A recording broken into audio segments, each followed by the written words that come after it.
Dear students, welcome back. And I'm going to continue with the de Broglie theory. So in the previous class, we have seen the duality of the matter wave, which was given by the de Broglie. And today I'm going to look into the experimental proof, which had been given by the Davisha and Germa. And then I'm going to we are going to see some of the problem that I had raised you, that whether the wave associated with the particle which is moving, both of them are moving together or not. If it's not moving together, then what is the solution, or whether they are moving together. So this is what primarily we are going to look in today's lectures. So let's start with. So first I'm taking the Davisson-Germer experiment. Uh, with help of this, the de Broglie theory was proven. So let us discuss about this experimental. So in this experiment, here we have taken an electron gun. So this that you are saying, this is your electron gun. This is your electron gun that has been taken. So here the thermoionic, you have given a very small voltage. So this is a voltage that has been provided. So with the thermoionic emission, the electron is getting ejected, and then the electron is being accelerated with the accelerating voltage V. So that is the inbuilt in your electron gun. So the electron is getting ejected, and then electron is getting accelerated with the accelerating voltage capital V that we had seen in the previous class also. And then here it is falling on a single large nickel crystal. So as you can see, this electron is coming, right? And this electron is going to fall on these single large crystals of the nickel.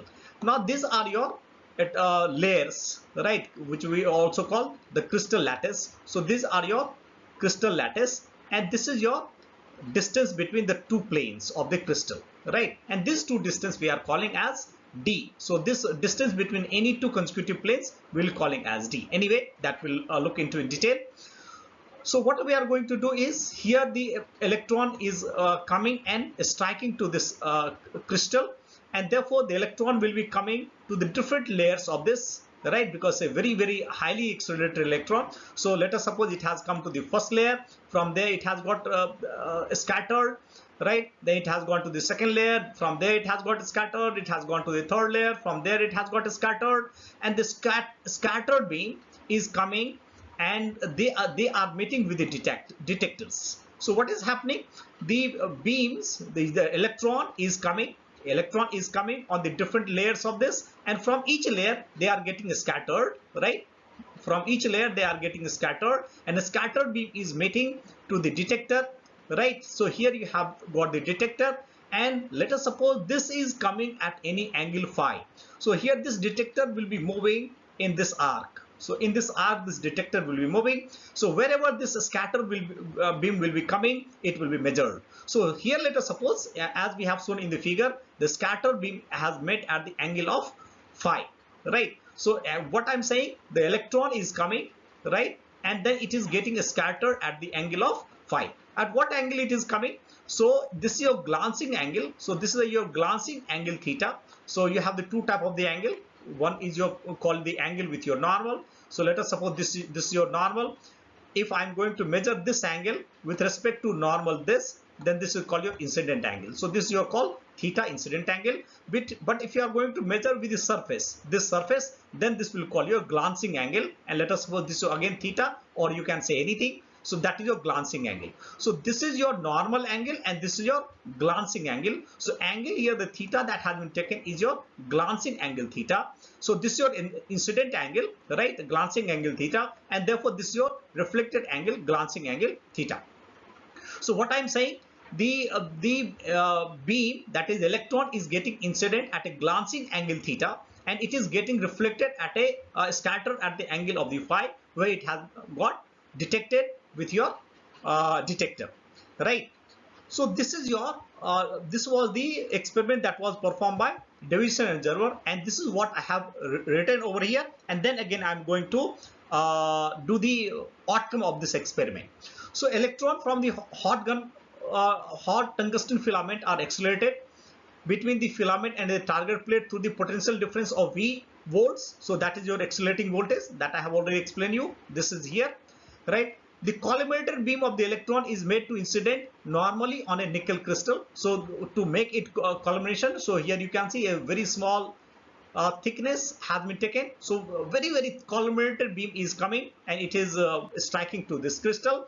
The electron are scattered in all direction by the atoms in the crystal. The intensity of the electrons scattered in any direction is measured by letting the electron enter an electron detector, which can rotate through the angular position with respect to the crystal. So as I have explained you, this is your detector and this detector is moving in this plane, it is moving. So with respect to your crystal, it is moving, and wherever it is going, you can find out where is your intensity.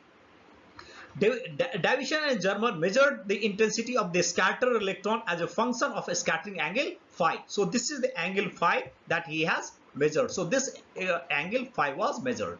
So here just I would like to tell you that if you are going to take this angle, so can I say theta plus phi, if we have measured the angle phi, plus again this angle theta will equal to 180 degrees. So just you remember this, maybe we are going to use this concept, that is, this is your straight line, this is your straight line, right? And on this is falling over here. So the total angle which is being made on a straight line is equal to your 180 degree. So therefore what I can say, theta, which is your glancing angle of the incident, plus phi, which is your angle of the scattering, which was measured experimentally, and plus theta is going to be 180 degree, right?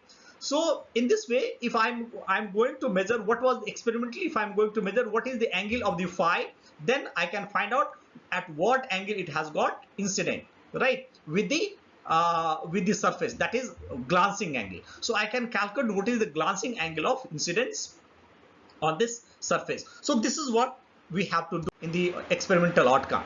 So let us see experimental result. So when the electron was accelerated and then it is coming to the different layers, and from the different layer it is getting scattered, and the scattered beam is getting superimposed. So when the scattered beam is getting superimposed, and when the accelerating voltage is 40 volt, as you can see the curve is like this. So there is no peak in this case, it's a flat curve, there is no peak in this. But as the accelerating voltage is being increased, so you have increased the accelerating voltage from 40 to 44 volt, you can see a small spur has appeared over here. So very small it has appeared. Now it has been increased to 48 volt. Accelerating voltage has increased to 48 volt, and then at this you can see this has become little more, the spur has become little more sharp, it is sharper than your previous one. And then when it moved to 54 volt, then it becomes sharpest. As you can see here, it has become very sharp spur, and it has moved up. So this is very sharp, and this angle, or this is your angle phi. So this angle, that is the angle at which the beam has been received after getting reflected from the different layers, is 50 degree. So this is nothing, this is your angle phi. Now as the accelerating voltage is further increased, then it is being observed that the height of this spur is decreasing. As you can see here, it has again further decreased, again it has further decreased, and then at the 68 volt it has become just plain, like your case number 1. So this is your case number 1, and this is your final case. So as you can see, this is your final case. So these two are becoming the same. So this was your experimental observation of the experiment. So as the accelerating voltage was increased, right, we are finding the spurs, and the spurs has become most dominant at one particular angle phi. And from this, what was the conclusion? This is what we are going to say this. So this is your experimental observation. For electron accelerated through 40 volt, the distribution curve shows a slight hump at about 60 degree. So this hump that you are seeing, it was nearly at your 60 degree. Very small hump is there. You can see very small hump is there. As the voltage is gradually increased, the hump moves upward and develop into a spur, right? So as the voltage is being increased, so this small hump is getting in form of the spur. The length of the spur increases gradually, and it becomes most distinct when the accelerating voltage is 54 volt and accelerating angle is 50 degree. So at the 54 volt and angle of the scattering 50 degree, we are finding this has become most prominent. At the higher voltage, the length of the spur decreases and gradually disappears, that we have already seen. The existence of a spur of the maximum length at a given voltage and a scattering angle is due to the constructive interference of the electron waves from periodically arranged atoms of the nickel crystal. So this is what I have explained you in the previous case, what you have seen. So these are your different planes of your nickel crystal, right? These are your different planes, and on this plane the electron is falling, and from the different planes, this is your first plane, it has got reflected, then it has come to the second plane, and then from here it has got reflected, right? And then after the superpositions, right, you are getting a superimposed wave, right? And this is your superimposed wave. So this intensity that you are producing over here, the spur that has come is because of the superimposed wave which has come from the different planes of your crystals, right, at a different glancing angle. So this is what is being written over here. The Bragg's atomic plane is shown in the figure that we have already seen. The electron get incident at any angle theta with the plane, with this plane, and such that, so what we can say, theta plus phi plus theta is equal to 180 degrees. So I have already explained you. So this was your plane. Let me show you again. So what you had done, so you had taken this as your plane, and this is how the beam was coming, right? This is your scatter beam. So this angle you had taken as the phi. This is your angle theta with respect to your glancing angle with respect to this phase, and of course this will be your reflected angle with respect to phase.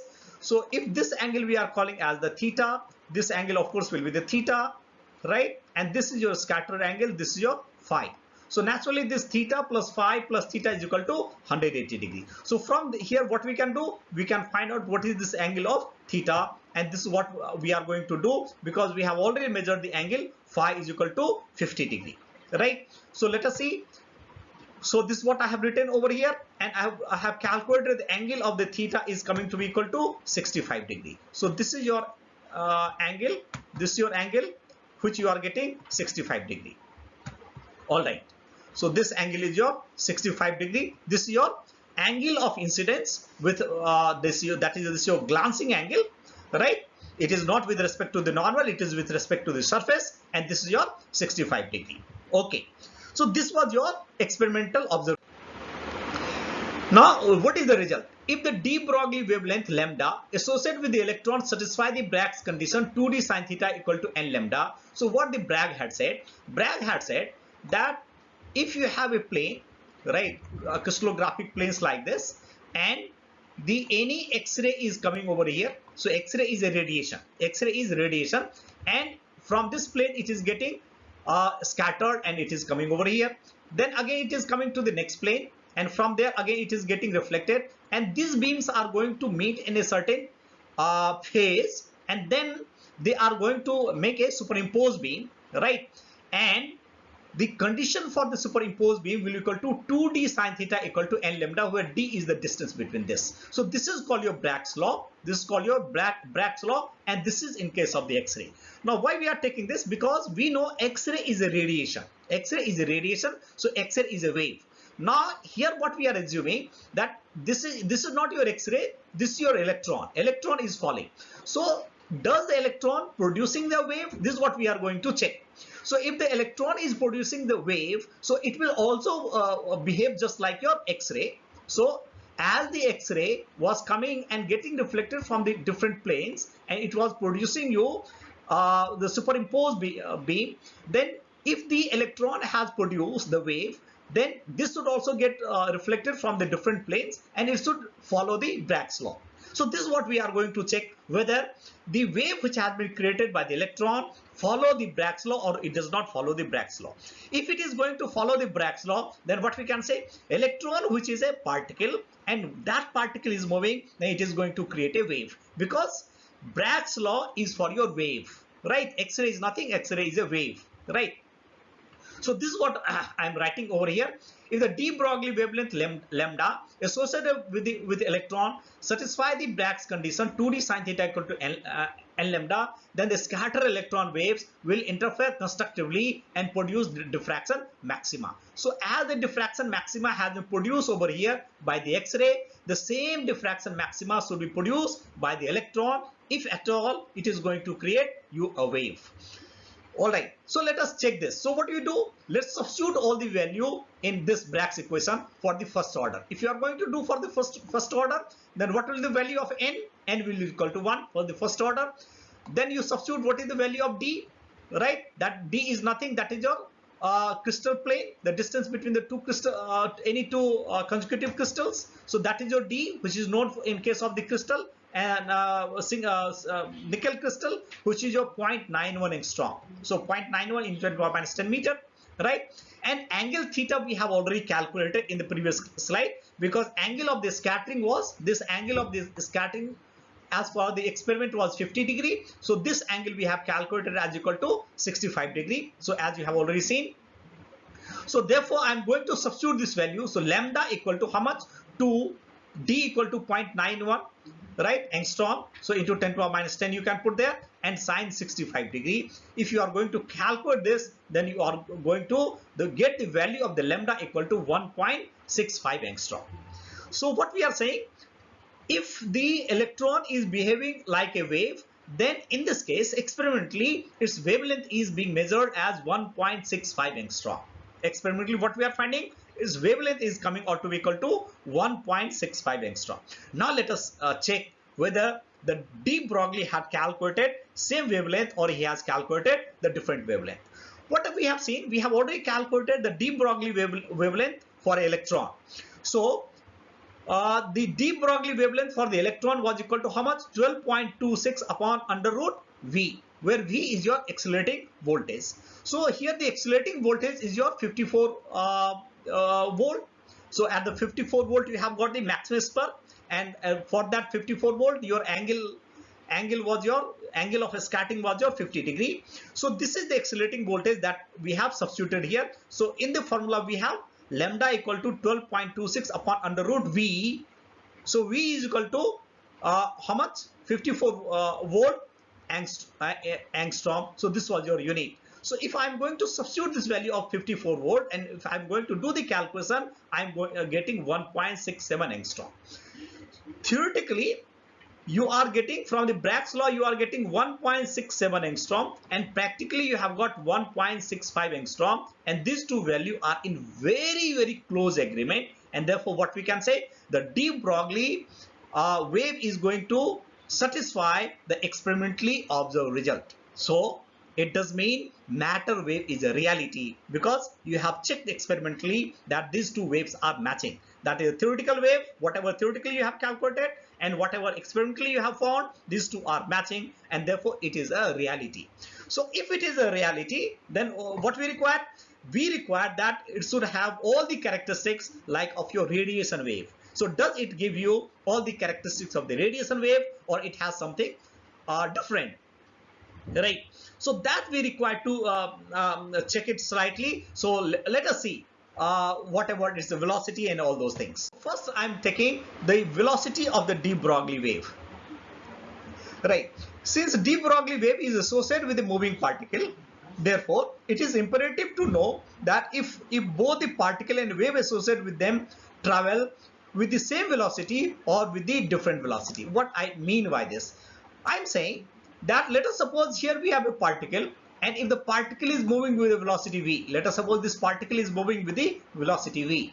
So the moment the particle is moving, what we are getting? We are getting the de Broglie wave. So this is your de Broglie wave, right? Then this wave will also be moving with a particular velocity. Let us suppose this velocity is equal to your v dash. So this velocity is equal to your v dash. So normally v and v dash will be same. Then your particle and wave will be moving together in tandem. That is, together they are moving. But what if the v and v dash, that is the wave associated with the particle, and the particle itself is not moving with the same velocity? If it is moving with the same velocity, then there is no problem. But if the particle and the wave associated with the particle are moving with a different velocity, then we have the problem, and that problem is required to be resolved. So let us see. Let the velocity of the de Broglie is vph, that is your called the phase velocity, and the velocity of the particle is v. So what we have taken here, the velocity of the wave associated with the particle we have taken as vph. This is called your phase velocity. I will explain you after this what do you mean by the phase velocity. And the velocity of the particle has been taken as v. All right, so the de Broglie so the velocity of the de Broglie wave, what we can say, v is equal to nu into lambda. Any velocity how you are calculating, if you have any wave, and then velocity will equal to how much, nu into lambda. V equal to nu into lambda. So this is what I have taken, the nu into lambda. So now let us find out what is the nu for this wave and what is the lambda for this wave, and let's substitute that value. That's so simple. So nu equal to, according to Planck's theory, nu E equal to E upon h, right? E equal to nu into h, right? And lambda, that you know that, right? So this is what I have done. E equal to nothing is your mc square upon n, right? E equal to, this is your nu equal to E by h, nu equal to E by h, E equal to h nu. All of you know Planck's law, E equal to h nu. So this is what I have arranged, right? So nu equal to E upon h, value of E equal to mc square, and this is upon h, this is your Planck's constant. And lambda, according to your de Broglie concept, lambda is equal to h upon mv. This is the value of the lambda. Substitute this value of the nu and this value of the lambda there in your equation number 1. Here you substitute, you will getting what is the velocity of the wave associated with the particle. So if I am going to substitute this, nu equal to how much I am getting, mc square upon h. This is the value I have got. So that value I have substituted it over here, and so this is your nu, and lambda equal to h upon mv from the de Broglie concept. So both value I have taken, we have been calculated, and then what we are finding, the velocity of the wave associated with the particle is c square upon v, where v is the velocity of the particle. What do you mean by this? Now we know the particle velocity cannot exceed the velocity of the light. Max it can only approach near to the velocity of the light. It does mean what? The wave associated with the particle, is traveling more than the velocity of the light. It is traveling more than, very larger than the velocity of the light, which is ideally not possible, because any particle even cannot approach to the velocity of the light. Then how come the wave associated with the particle is moving more than the velocity of the light?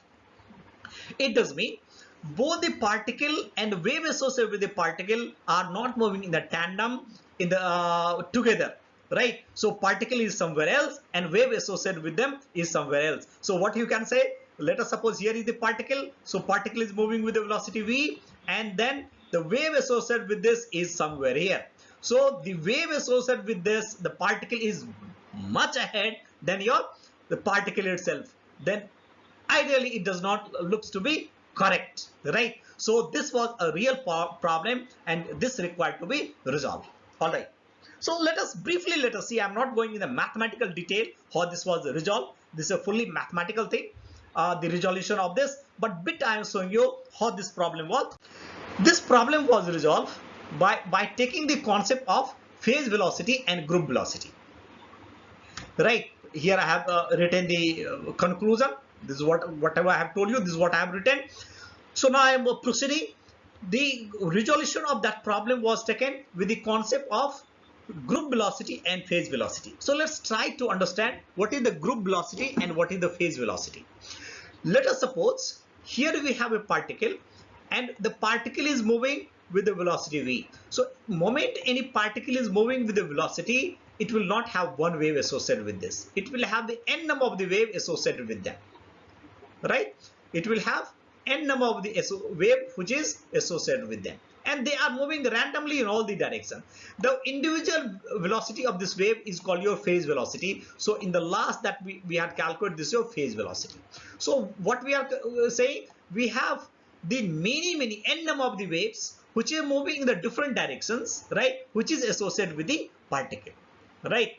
That is called a phase velocity. So whatever we have got in the previous slide, that velocity was called as a phase velocity, and phase velocity equal to what we have got, c square upon v, where c is the velocity of the light and vp was equal to v was equal to your velocity of the particle, right? And that was equal to your vp. So this is what we have seen in the previous slide. After that, we got the concept of wave packet. Now, what is the wave packet? If you have the n number of the waves, so let us suppose here you have wave 1, wave 2, wave 3, wave 4, like this. So you have the n number of the waves which are moving in all the directions, right? So these waves are going to superimpose in a small surface area. So what is happening?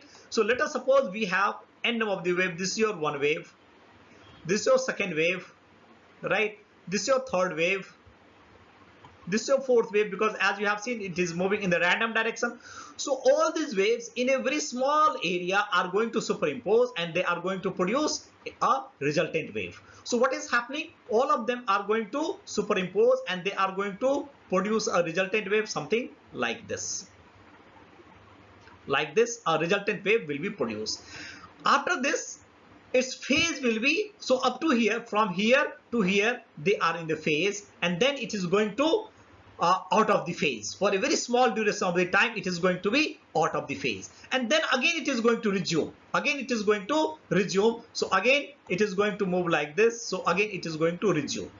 In this way, it is going to resume like this. So in this way, what is happening? From here to here, if you can see here, it is creating a packet, and this is called your wave packet. And again as you can see here, it is creating a packet, and this is called your wave packet. So this is what I have explained you in this figure in this way. So what we are saying, in this figure you have the n number of the waves, and n number of the wave have superimposed and they have created a wave packet like this. As you can see over here, they have created a wave packet in this way.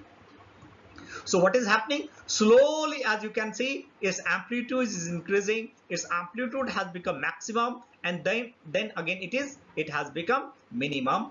It has gone out of the phase. Again, in this region it has gone out of the phase. Again it has resumed. Again it has resumed. Again its amplitude is varying. It has taken a peak. Again it is decreasing, right? And again the similar way on both the side. So it is increasing. It has taken the peak, and again it is coming like this. So what is happening? This has created a packet, and this is packet is also going to move. So what is happening? This packet is also going to move, right? The velocity with which this packet is going to move is called your group velocity. So you have got the two velocity. One, within the packet you have the wave which has created this wave packet. Within the packet you have this wave, and that wave after superposition has created this packet. So this wave is called your phase velocity, right? Which velocity may be equal to c square upon v. But with the superposition of this, a wave packet has been created, and this wave packet is also moving, and the velocity with which this wave packet is moving is called group velocity, right? Later on, we had the principle of uncertainty, which I am going to show you after this class.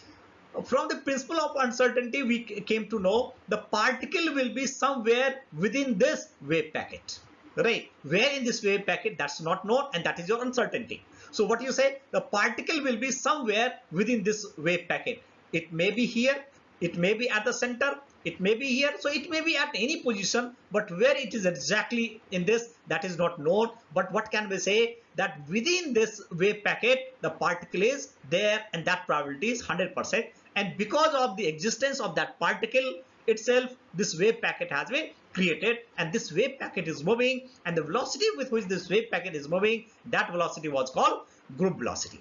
When mathematically it was observed, right, then what is being found? That the velocity of this packet, which we are calling as the group velocity, is equal to the velocity of your particle. Group velocity is equal to your velocity of the particle. So in practical application, in quantum mechanics, we are not considering the phase velocity, that is the individual wave associated with the particle. What we are going to do, if n number of the waves are going to superimpose, are going to be associated with the particle, then they are going to superimpose and they are going to create a wave packet, and the velocity with which that wave packet is going to move, that will be the velocity of the wave, right? And mathematically that we observe that these two velocity are exactly same, these two are equal. So this is what I have tried to write it here. So let us see. In order to overcome the difficulty of the relation Vph, that is the phase velocity, is equal to c square upon v, the quantum interpretation of the wave associated with the matter particle was required, right?